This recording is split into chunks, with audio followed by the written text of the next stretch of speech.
We just had a big earthquake at 4 o'clock. Now that is video from Fresno of the shaking felt there. Fresno is across the Sierra Nevada from the epicenter.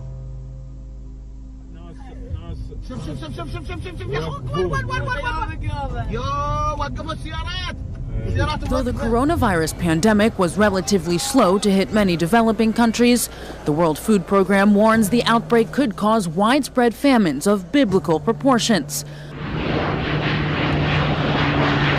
Now to Kenya, where a second wave of desert locusts has descended on East Africa. Estimates indicate that it will be 20 times worse than the swarms that made their way through the region 2 months ago. The UN says the locusts present an unprecedented threat to food security and livelihoods.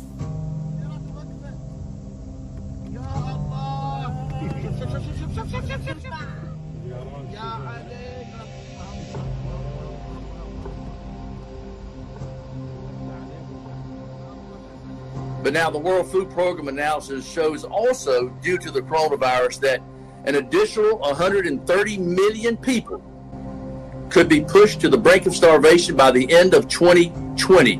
That's a total of 265 million people. The locusts, billions of them, have devoured hundreds of hectares of crops across the region, hitting countries with already delicate food situations. Ethiopia, Somalia, Kenya, Tanzania and Uganda have so far been affected by the swarms. Well, the second wave is mainly locusts which have bred now, which are breeding now in Ethiopia and Kenya, which are not their usual breeding grounds. And this is because, especially over the past few months, there have been heavy rains here outside the normal rainy season, and that has basically created the perfect breeding ground for the locusts. But experts say this won't be enough. The insects are breeding so fast, their numbers could multiply by 500 in just a few months. The UN is calling on the international community to help, saying it needs more than $70 million to fund what it calls a rapid response to stop the bugs. This is the first supercyclone forming over the Bay of Bengal in more than 20 years. And destroying homes by the hundreds. Pounding India's eastern coastline, the strongest cyclone in over a decade. Winds reached 100 miles per hour, knocking down trees and damaging metal roofs. It was the strongest tropical storm on record as it tracked north through the Bay of Bengal with wind speeds of 270 miles an hour. But they were barely half that by the time the vortex made landfall close to the border of Bangladesh and India. Scientists believe the record sea temperatures that fueled the storm may have been caused in part by more sunlight filtering through pollution-free skies during the pandemic lockdown. Howling winds and driving rain. Cyclone Amphan unleashed its formidable force as it made landfall. In neighboring Bangladesh, riverbanks overflowed. And neighboring Bangladesh are bearing the brunt of the cyclone.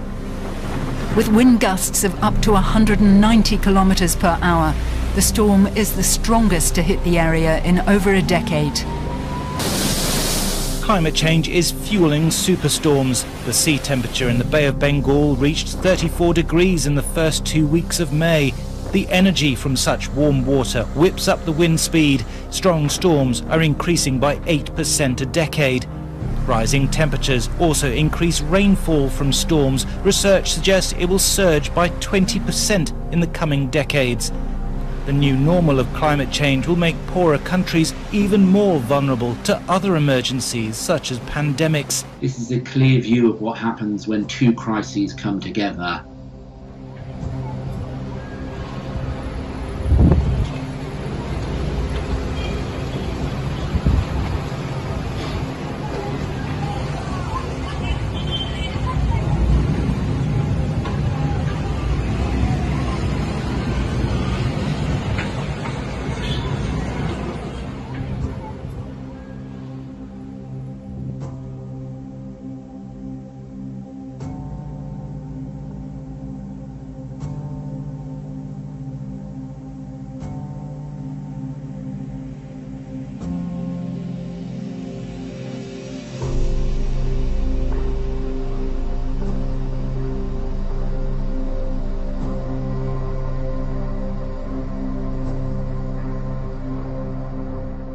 Egypt has never seen such a storm in over 2 decades.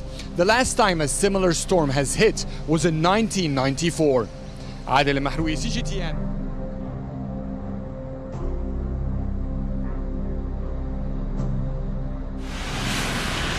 Egypt's sunshine vanished, and Cairo's heavy traffic disappeared, and the government has advised citizens to remain at home as the toughest storm in decades hit.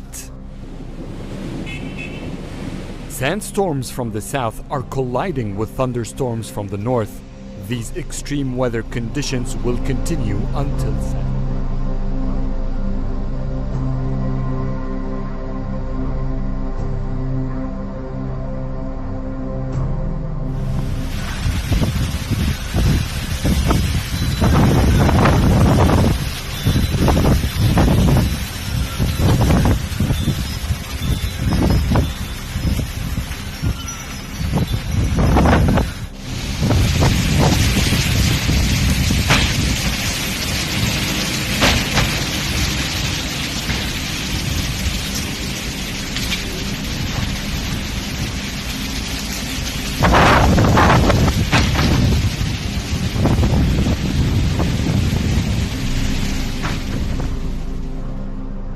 Wild weather has blasted parts of the country's south and southeast and bringing powerful winds and a blanket of hail to backyards. Look at that. Yeah, oh, it's amazing, isn't it? Roofs have been torn from dozens of homes as a freak storm smashed Geelong's southern suburbs.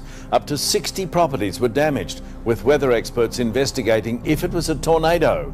From a distance, it looks like a scene from a Hollywood disaster movie. But this is Warren Ponds, torn apart by a storm no one saw coming. Up to 60 homes slammed in minutes. It all happened so fast and it was like a bit of a disbelief. Is this a dream sort of a thing? Good evening. WA is on high alert tonight as an out-of-season cyclone looms off our coast, set to power a once-in-a-decade storm across the state. As we head into the first weekend of open borders between Perth and the southwest, drivers are being warned to reconsider travelling because a once-in-a-decade superstorm is bearing down. Winds up to 130 kilometres an hour and 100 millimetres of rain are forecast as it hits most of the state. The remains of a cyclone and a cold front collide. Perth's only seen a storm like this twice in 26 years. Destructive and widespread. It's due to hit on Sunday. The danger zone is where the two systems meet and the location's difficult to predict. Expect gusts up to 130 kilometres an hour, up to 100 mils of rain, waves towering more than 8 metres high. Let's bring in Shirley Biggs. And Sherry, why is this unusual for this time of year? Well, usually, Trace, we'd be experiencing the humble winter cold front at this time of year. Instead, we're dealing with an out-of-season cyclone. The last time we saw a cyclone in Western Waters this late in May was back in 1981.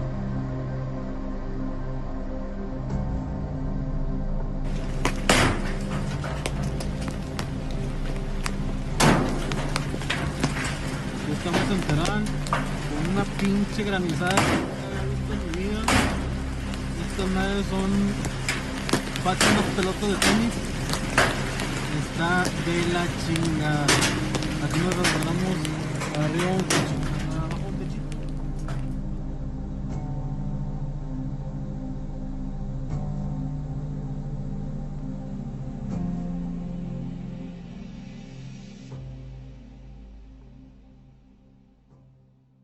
These were tweeted out by the Nevada Highway Patrol with some deep cracks there. Yeah, kind of like Ridgecrest. Oh, yes. Well, overnight, the 6.5 magnitude earthquake struck just west of Tonopah. A researcher says it was the largest quake in the state in 65 years. Thankfully, no one was hurt. A 6.5 magnitude earthquake sent waves through Tonopah. I mean, it shook my house, it shook the walls. This morning, Highway 95, the main road between Las Vegas and Reno, Nevada, is closed. Wow. You can see why. While authorities assess the damage from the earthquake to this major highway. The local sheriff's office gave us this footage. 20 miles of 95 are shut down right now, and that is the main route between Reno and Vegas. The main quake was followed by several powerful aftershocks, including a 5.1 less than a half an hour after the main event. The quake was only 1.5 miles deep into the Earth's surface. One resident said he'd never felt anything like it. Actually, I was laying in bed, wide awake, and I felt it. It seemed to last about 20 seconds. It was pretty violent. So many reports. We felt it in the newsroom. 4:03, the lights started shaking here in our newsroom, and we knew right away. It's just like, let's get on the USGS website. I was just in my room in bed, getting ready to go to sleep, and the room started shaking, and my windows have kind of like stick blinds on it. They started clicking against the windows.